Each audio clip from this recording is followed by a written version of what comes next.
Hi all, எல்லோரும் எப்படி இருக்கிறீங்க? இந்த தமிழர் திருநாளில் கர்த்தருடைய வார்த்தையை உங்களுக்கு முன்பாக பகிர்ந்து கொள்வதில் தேவனுக்கு நான் மகிமை செலுத்துகிறேன். வாருங்கள், கர்த்தருடைய வார்த்தைக்கு நேராக நாம் கடந்து செல்லலாம்.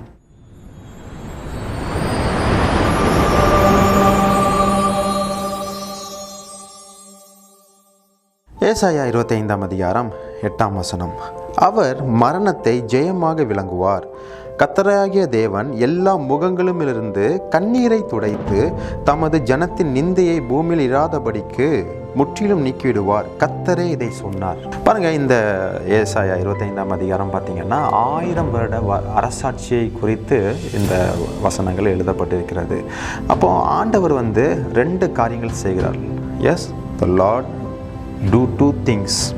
The one is he wiped the tears and another one is he remove our disgrace. 2 காரியம் நம்ம வாழ்க்கையில் ரொம்ப தேவை, அப்படி தானே? முதலாவது அவர் நம்மளுடைய கண்ணீரை துடைக்கிறார். 2வது நம்ம வாழ்க்கையில் இருக்கிற நிந்தைகள், அவமானங்கள், அது எல்லாத்தையும் அவர் எடுத்து போடுகிறார். இந்த நிந்த அவமானம் இருக்கிற இது NLT வெர்ஷனில், நியூ லிவிங் டிரான்ஸ்லேஷன், அந்த வெர்ஷனில் எப்படி போட்டிருக்குன்னா, he remove forever all the insults and mockery. நம்மளுக்கு விரோதமாக நிறைய தேவையில்லாத காரியங்கள் பேசுகிறாங்கல்ல, நம்மளுக்கு விரோதமாக ரொம்ப அவமானப்படுத்தி பேசுகிறாங்கல்ல, அந்த நாட்கள், அந்த காரியங்கள் எல்லாத்தையும் தேவன் என்ன பண்ணுவாரா? அவர் ரிமூவ் பண்ணுவாரா? அவர் நம்ம வாழ்க்கையிலேருந்தே எடுத்து போடுகிறார். இதுதானே நம்மளுக்கு தேவை, இதுதான் நம்மளுக்கு அவசியம். இன்றைக்கி பாருங்கள், இன்றைக்கி ஒரு சம்பவத்தை நம்ம பார்ப்போம் வழக்கம் போல். அதில் பார்த்திங்கன்னா, அவங்க வாழ்க்கையில் இருக்கிற கண்ணீரை எப்படி ஆண்டவராக இயேசு கிறிஸ்து துடைத்தார், அவங்க வாழ்க்கையில் இருக்கிற நிந்தையை எப்படி ஆண்டவராக இயேசு கிறிஸ்து போட்டார் என்று நம்ம பார்ப்போம். யோவான் 11ஆம் அதிகாரம் 1ஆம் வசனம். மரியாளும் அவள் சகோதரியாகிய மார்த்தாலும் இருந்த பெத்தானியா கிராமத்தில் உள்ளவனாகிய லாசரு என்னும் ஒருவன் வியாதிப்பட்டிருந்தான். ஸோ இந்த காரியம் உங்களுக்கு நல்லாவே தெரியும். லாசரு என்று சொல்லி ஒரு நபர் வியாதியோடு இருக்கிறார். அவங்க எங்கே இருக்கிறாங்கன்னா பெத்தானி அப்படின்னா ஹவுஸ் ஆஃப் ஆன்சர், அதாவது எல்லா ஜபங்களுக்கும் ஒரு விடை தருகிறது தான் இந்த பெத்தானி. பாருங்கள், இந்த பெத்தானி எங்கே இருக்குன்னா எருசலேம்லேருந்து ஒரு 3 கிலோமீட்டர் தொலைவில் இருக்குது. அதே மாதிரி இயேசு கிறிஸ்து எங்கே இருந்தார்னா, அது முந்தின அதிகாரத்தில் நீங்கள் பார்த்தீங்கன்னா பெத்தாபரா என்ற இடத்துல இருந்தார். அந்த பெத்தாபரா அப்படின்னு என்ன அர்த்தம்னா ஹவுஸ் ஆஃப் கவனன்ட், ஒரு உடன்படிக்கையின் வீடு. ஏன்னா இயேசு எங்கே இருந்தாலுமே அது ஒரு உடன்படிக்கைக்கு அடையாளமாக தானே இருக்கிறது.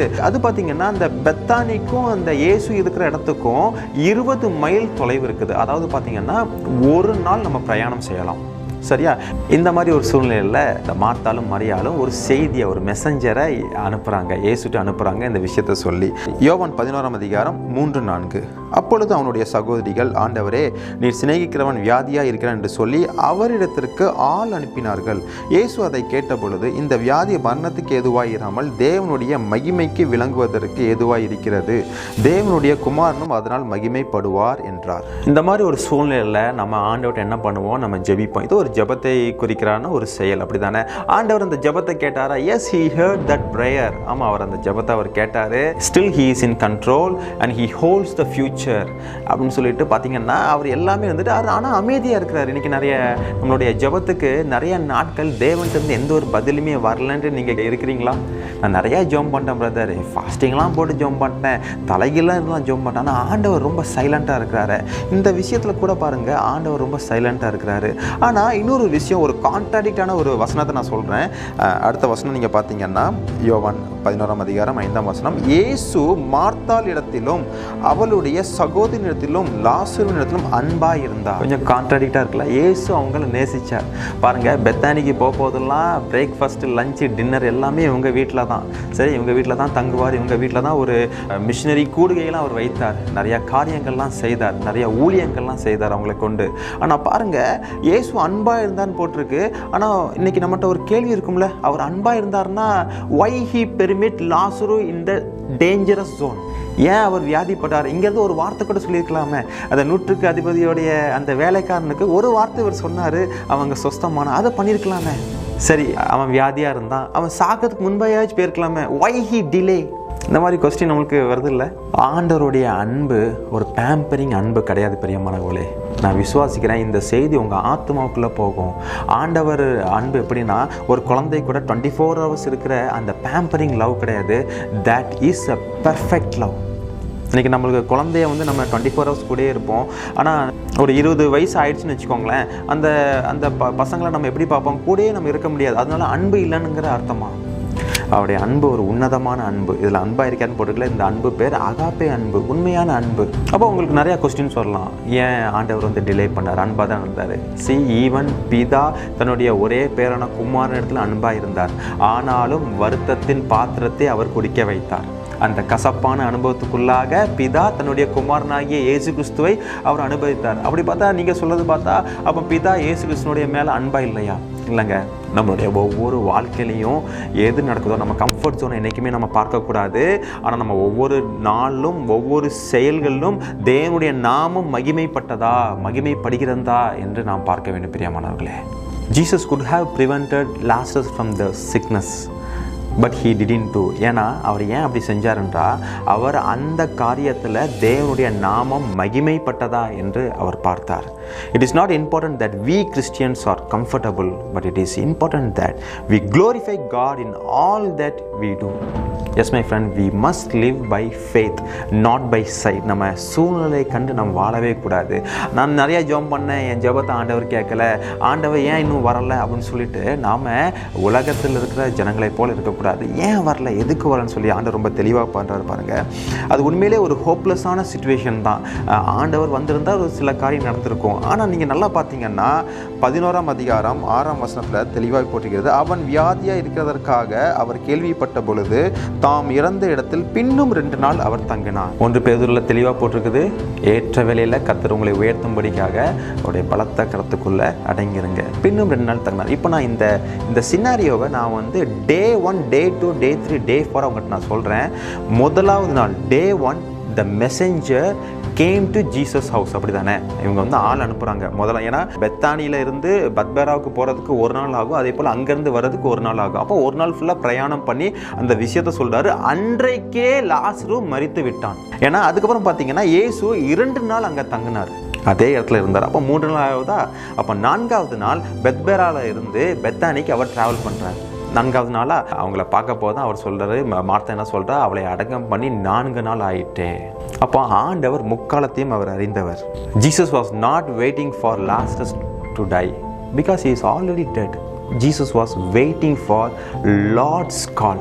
பிதா என்னை அங்கே போக சொல்லுகிறாரா? பெத்தானிக்கு பிதா என்னை போக சொல்லுகிறாரா? பாருங்கள், நம்மளுடைய ஒவ்வொரு காரியங்களிலும் நம்ம worst situation or best situation ஒவ்வொரு காரியத்திலும் தேவன் நாமம் மகிமைப்படுகிறதா என்று நம்ம பார்க்கணும். பிரியமானவர்களே, தாவீது வாழ்க்கையில் பார்த்தீங்கன்னா ஒரு 15 வருஷம் ஒரு டிலே தானே.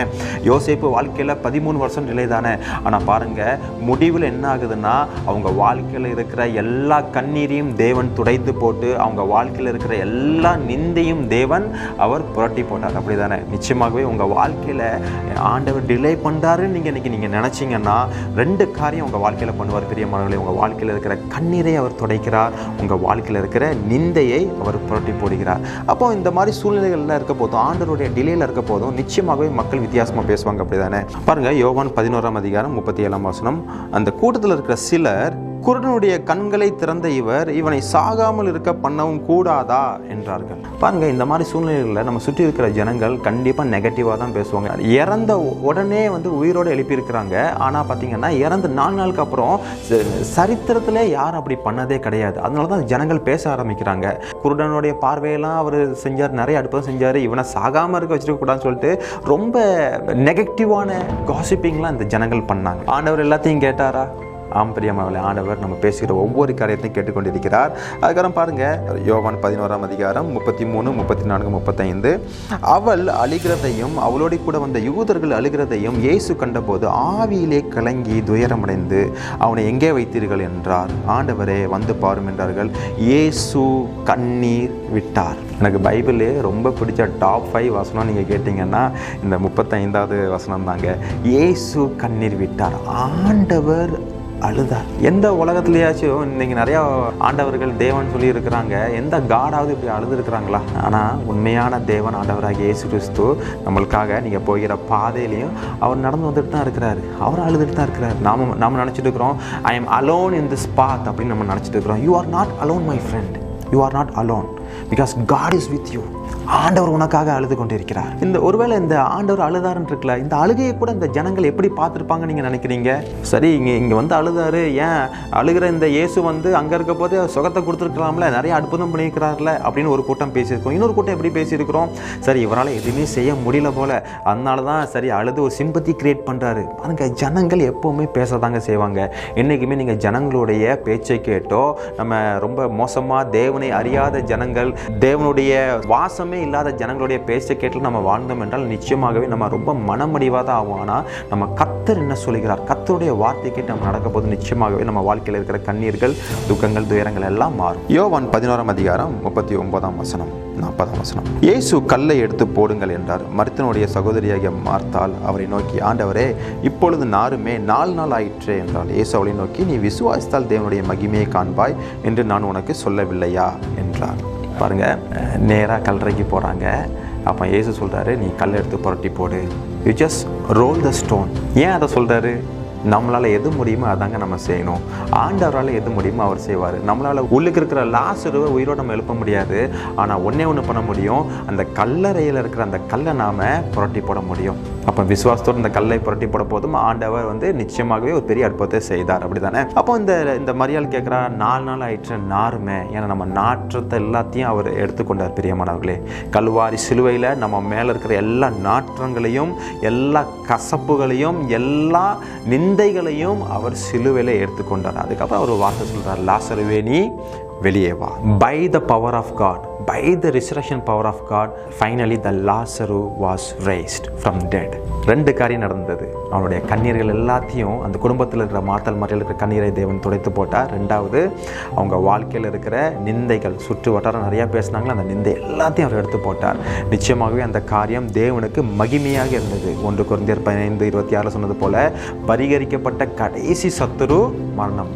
கர்த்தர் மரணத்தை ஜெயமாக விளங்கினார் என்று நாம் இந்த வசனத்தில் நம்ம பார்த்தோம். அப்படி தானே இன்னைக்கு உங்கள் வாழ்க்கையில் இருக்கிற எல்லா கண்ணீரையும், எல்லா நிந்தைகளையும் அவர் நிச்சயமாக அவர் புரட்டி போடுவார். தேவன் உங்கள் வாழ்க்கையில் ரொம்ப நல்லவராக இருப்பார். God bless you. Bye from Nepal.